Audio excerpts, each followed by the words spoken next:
Well, thank you for joining me. I'm Tom Loucks, Communications Director, City of Marshfield. It's council preview time, and we're going to talk about what's happening on the council agenda, like I said, and I'm going to get the date. It's September 14th already for that meeting. It's our first one of the month. So, Steve, let's get right into this agenda. You got quite a bit of stuff you brought me.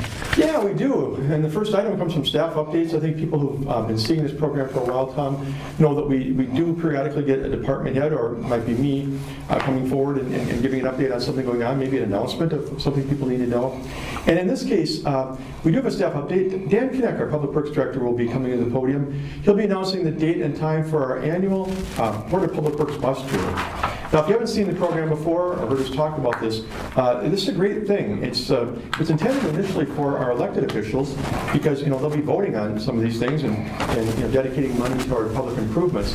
So what he does is he takes them around. We can get in a bus and go look at some of the projects, some of the different areas of town where work needs to be done on streets or other infrastructure, maybe it's public facilities, and get to answer questions while you're out in the field.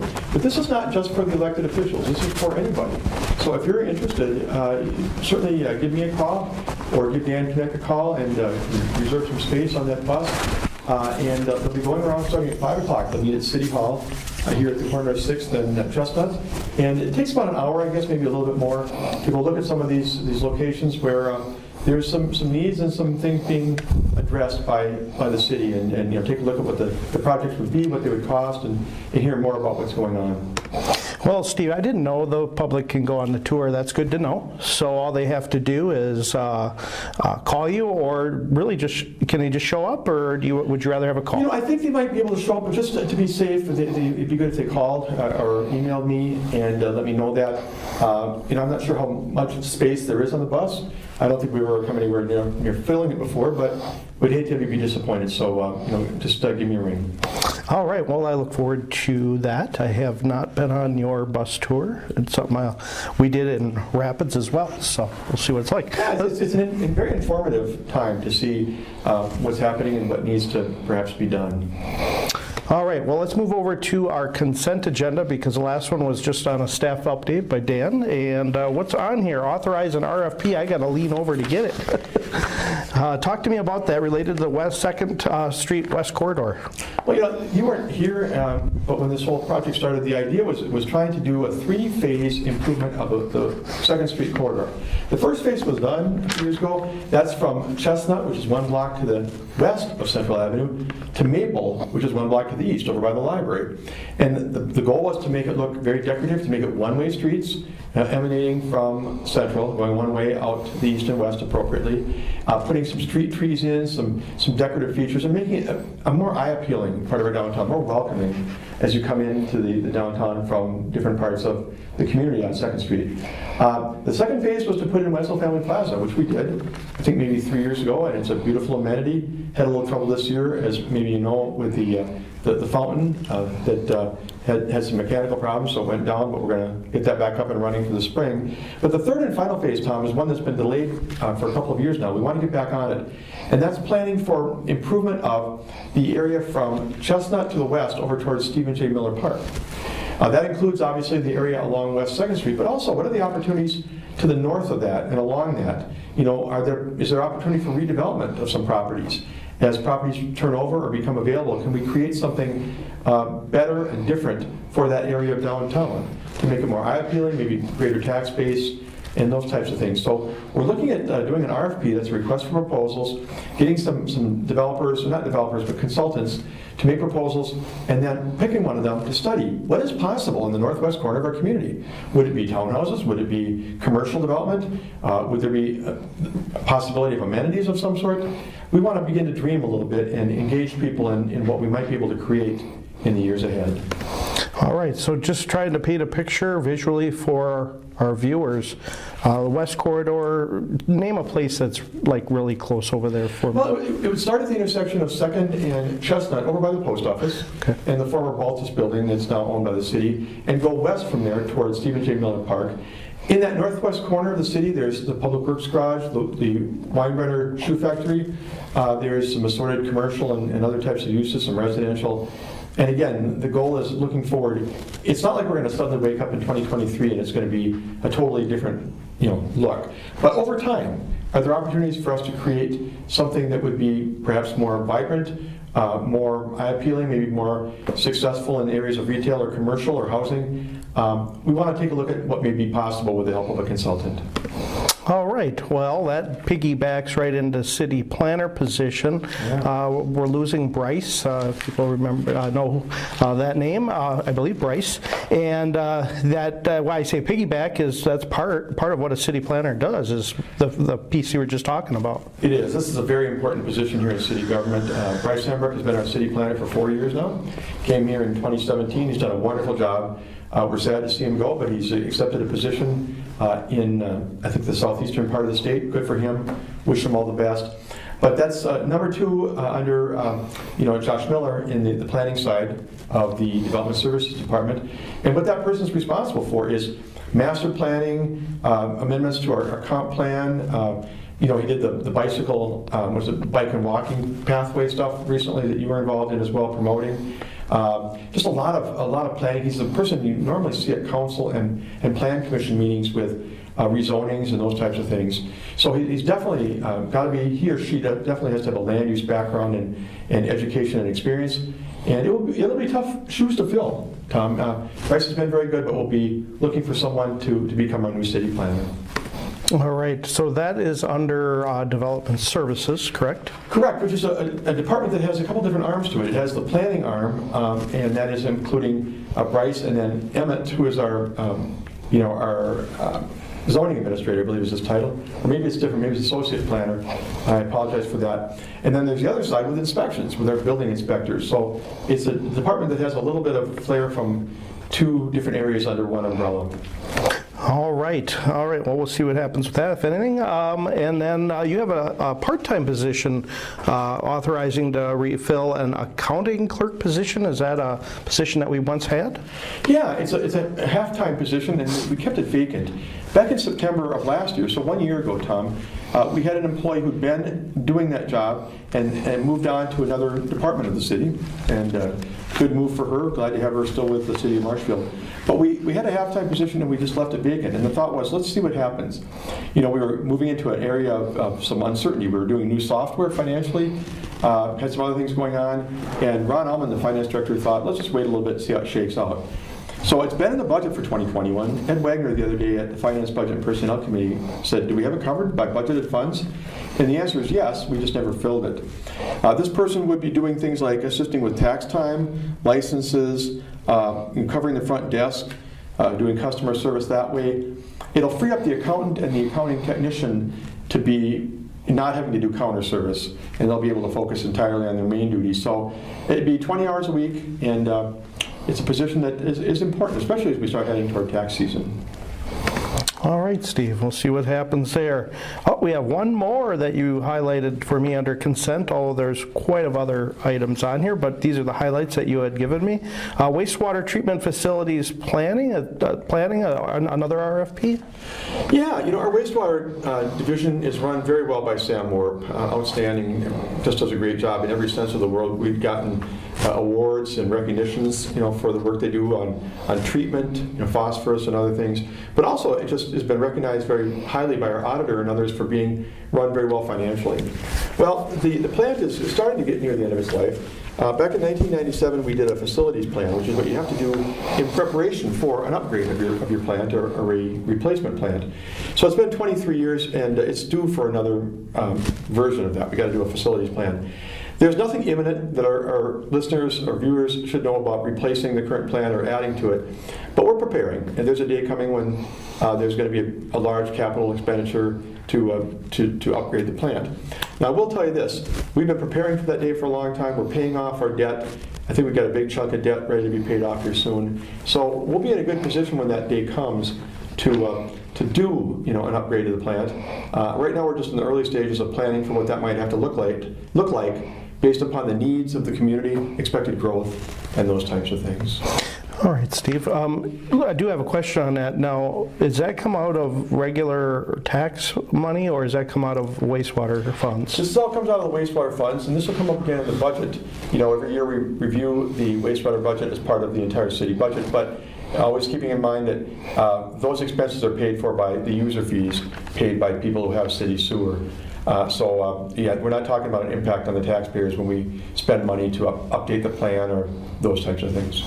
And yes, that's healthy, and the plant is running well.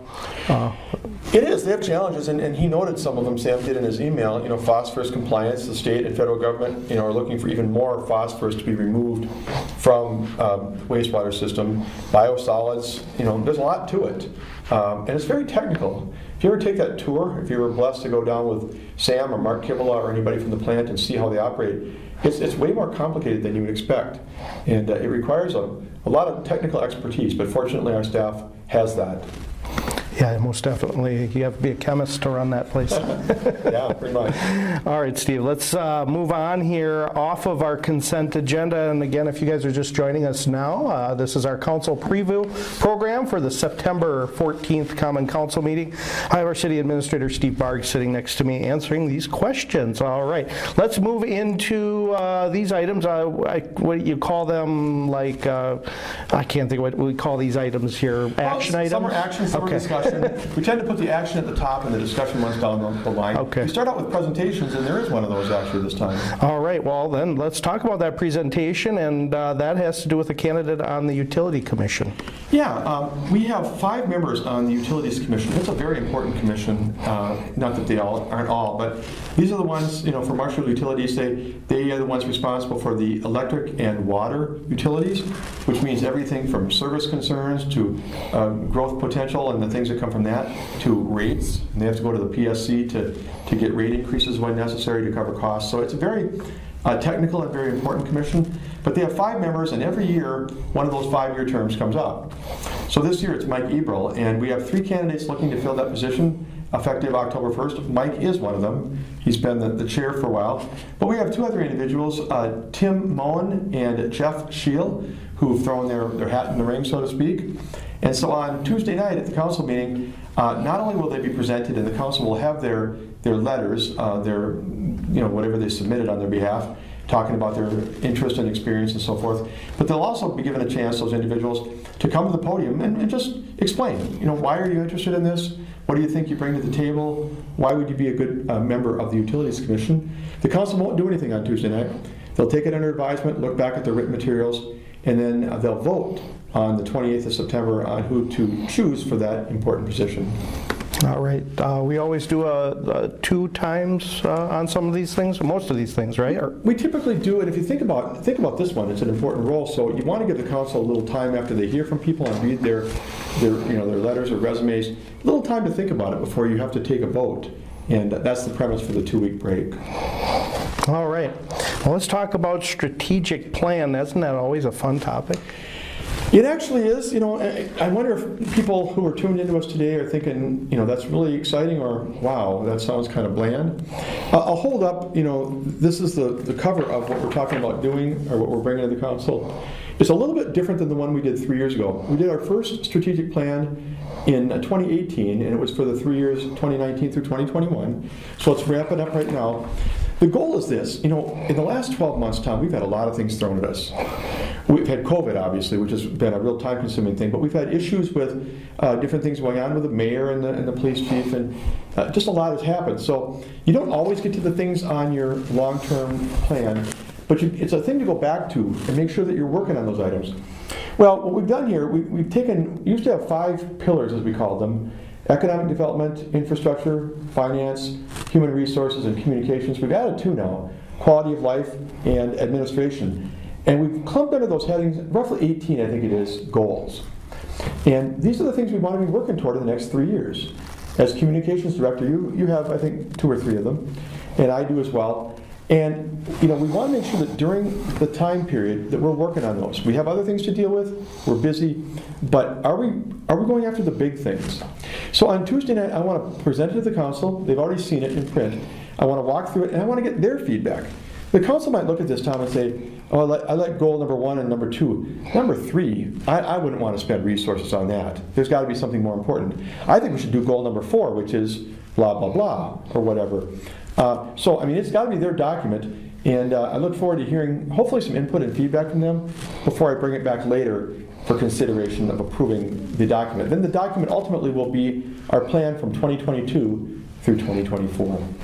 All right, Steve, you were talking about our plan that was developed in 2019, just before I came. And how are we at on that plan? Are some of those pushed over to this plan for a sneak peek or not? A little bit sort of are moved down the road. I think, it's one of those things where it's kind of a mixed bag. You're probably not surprised to hear me say that, where some of the goals were accomplished, some of them were started and are still in progress. Others that were maybe bigger and broader, we didn't get to. I think we maybe put a little bit too much on our plate 3 years ago. I probably said this on this program before, probably before you were even an employee, when I used to do this program sometimes with Mike Warren. But what I tend to think of this mindset that you go through a buffet line at a restaurant, and you pile on the turkey and the roast beef and everything, and then you get back to your table and you say, I can't possibly eat all this, but it looks so good. I think we had a little bit of that 3 years ago, where maybe the goals were a little bit too many and too aggressive. We tried to scale that back a little bit. I think what we want to do is make the main thing, and have each one of these categories have like maybe 3 goals that we can knock off and make them achievable. So I'm hopeful that the council will see it to be good, realistic goals, but we'll see what they come up with. All right, well, we'll see what happens and what they have to say about that. I know it's been a lot of work with department heads, with you and myself, and as well as everyone else to make this come to fruition, I should say. Yeah. And we'll see how everyone likes it and where it's headed. It can be changed, and it's not a document that's set in stone at this moment. Oh, yeah. So. And when COVID broke, we didn't say, well, we can't talk about COVID. We have to work on goal number 3 under the page 2. I mean, you're always going to have things that you have to deal with that are front burner, but you want to have these goals to go back to and to really push to make headway on. All right, well, let's move over to tax incremental district number 13. I believe that's at new district, is that right? It is, and we're coming to an exciting point, Tom, which is why I thought we could talk about it today.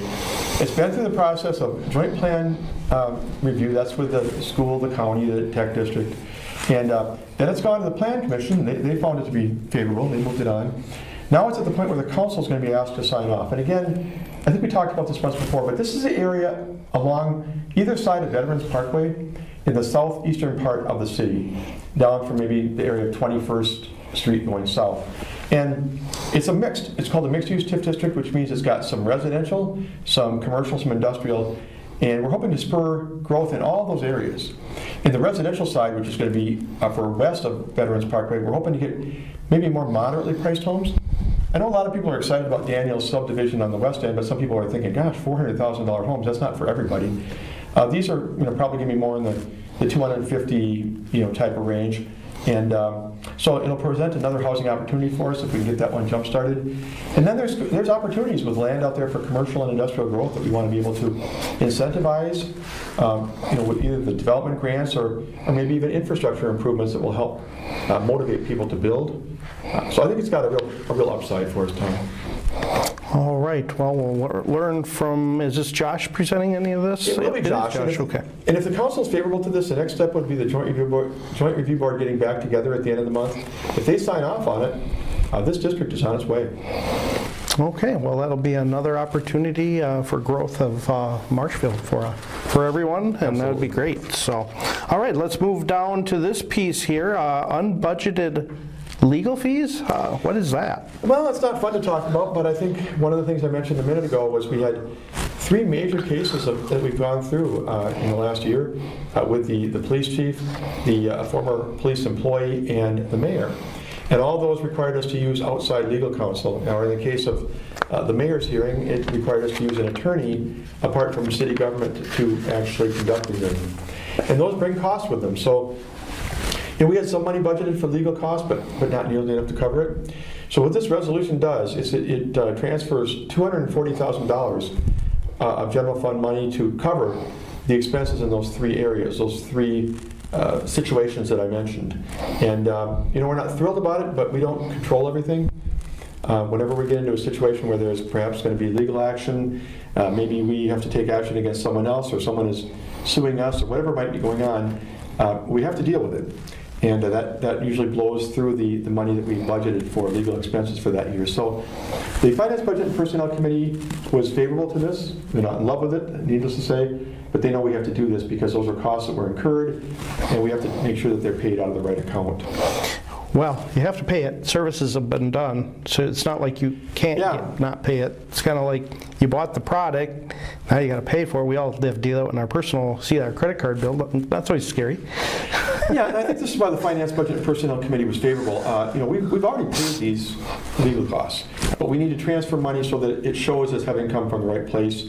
We can't, if we have X amount of money budgeted for legal costs, we can't spend X plus 200,000, and that just doesn't, from a financial and accounting standpoint, doesn't work. So in preparation for the audit coming up and everything else, we need to make sure that there's monies to cover those costs that come from the general fund. All right, sounds good, Steve. Let's move on to, I believe, summer hours? Yeah. We're done with that now, but what happened? Yeah, well, I met with the committee this morning, and I realize it might not be the same day that you're seeing this, but the summer hours team has been monitoring the effectiveness, and the feedback I got this morning was very, very favorable. We have a track in terms of how many calls we got between noon and 4:30 on Fridays, how many people came to the door and maybe pulled on the doorknob and couldn't get in and walked away. So we have an idea of how many people tried to reach us during that time. It wasn't a super great amount. We didn't get complaints. I haven't heard complaints from citizens or council members on behalf of citizens. Now, council may have heard some. We may hear those on Tuesday night. So all I'm going to do on Tuesday night is give a report and say, here's what we found out. Here's how many people came to the door. Here's how many people called. Here's some of the issues we had to deal with to accommodate vendor deliveries or some of these things that make sure, who gets the mail when, how can other departments who get their mail at City Hall still get it, those little details. But I'm going to give them a pretty favorable report. I want to thank Council again for allowing us to do this 4-week trial period. And then I'll come back at another time after Q&A with them, maybe in 2 weeks or 4 weeks or whatever, and say, based upon what we learned, are you comfortable doing it for the whole summer of 2022? I just lengthened that out. 2022. Or are you comfortable looking at something like that, but maybe having more limitations to it? Or do you think it's just not a good idea and something that you don't want to do again for whatever reason the council might feel? So Tuesday night's a report. It'll be a follow-up to see if this ever gets extended. All right. Well, we'll hear your report and see if the council has any questions to you, and then I'll reach back in a month or so. Yeah, it seems like it was a nice benefit to our employees and didn't really cause any problems. A lot of communities are doing this, so I'm hopeful that we'll be able to extend some version of that, but we'll see what the elected officials think about our trial period. All right, Steve, let's talk about budget 2022. You're in the middle of it right now. We are, and we're in a much better starting point than we were last year because of the tax rate increase that we were fortunate to have council pass last year, put us in a better starting point. Yeah, for those of you who don't know it, I mean, our tax rate had fallen well below Stevens Point, Wisconsin Rapids, and Wausau. With the increase we did last year, we're close to Stevens Point. We're still below the other two, but I mean, at least we're doing a better job of funding our services, I think, than we were in the past. There's still challenges. I still have requests on my desk right now, Tom, that exceed the amount of money we can spend. I'm working with the department heads and seeing what we can do to trim that down to make it a good budget. I think we'll get there. I'm sorry, Tom. You're Tom. Did you know that? Ron Ullman, our finance director, will be giving a report on Tuesday night. It'll be kind of a lay of the land. Sort of picture a football stadium. Where do you put the goalposts? Where's the 50-yard line? Just kind of give you an idea of what we're facing in terms of current look at revenues and expenses. What the state is giving us for aid, is that going up? Is that going down? So they understand the playing field before they start having a conversation about the budget in October. But like I said, a better starting point than last year, but still definitely some challenges to make it balance. And that's something that both you and Ron work on, is balancing. And right now, when I said here, just before I asked the question, or while I was asking the question, you're working on departmental budgets with department heads, right? Correct. What is that, so people understand? Well, we have the fire department, police department, public works department, development services. They all submit their budgets. And what I do is I go through them and I find some things that I have questions on. I go meet with those individuals. It's a hard thing. I spend usually a Saturday afternoon or two here during the fall where I sit at my desk and I say, boy, how much of this can we actually afford? And I try to get from the department heads what the priorities are, where I'll say, look, you've got 3 new items in here, and I think maybe we can make one fit. Which one is the most important? If you really need it, is this piece of equipment, or is it this part-time position, or whatever? And because it's a tight budget, and we're cognizant of the fact that the taxpayers are expecting us to be as responsible with their funds as we can, and we thank you for that.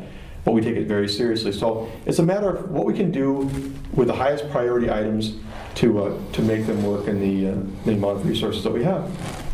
All right. Well, come October 1st or somewhere, we will be taping those, correct? Yeah, and the second week in October, and then you and I will be talking a lot about budget from that point on through early November. And we do want public input. I know we talk about this all through the year, but again, you can reach Tom, and you got his contact information of mine. You can get it from our website. Please, get a hold of us, get a hold of Nick Paschal, the council president, or another member of the council. Tell us what you think. Tell us what you want. And that can be good or bad. I mean, that can be either, I want you to spend more money in these areas, or I want you to spend less money and cut taxes. We need to hear from the citizens. We don't hear enough feedback and input from you, and the earlier the better. So whatever your thoughts are, please tell us. We need to hear them. All right, Steve, we're at the end of our time. Anything else that you wanted to bring up? I was looking at our agenda here. No, not really, except that this meeting and the next one on the 28th will be the last two before we really get hot and heavy, so to speak, into the budget. October and November will be kind of a whirlwind. But even so, there's a fair number of items on the docket for this Tuesday, and look forward to having people tune in. Sounds good. All right. Well, we'll see you guys on the 14th. I don't have anything to come up about, but I think you do, so you will see them. I think you'll be talking at the council meeting. I'm not on the agenda this time. I'll actually be back in that control room for one of the first times back to doing that again. So I'll be back there doing my work and staying out of trouble. Even if I'm at the podium, I'll try to stay out of trouble too. Yeah. So, all right. Well, I want to thank our viewers again for watching Steve and I on Council Preview, and we'll be here in another 2 weeks. Thanks for joining us. That is it. 29.22. Oh, excellent.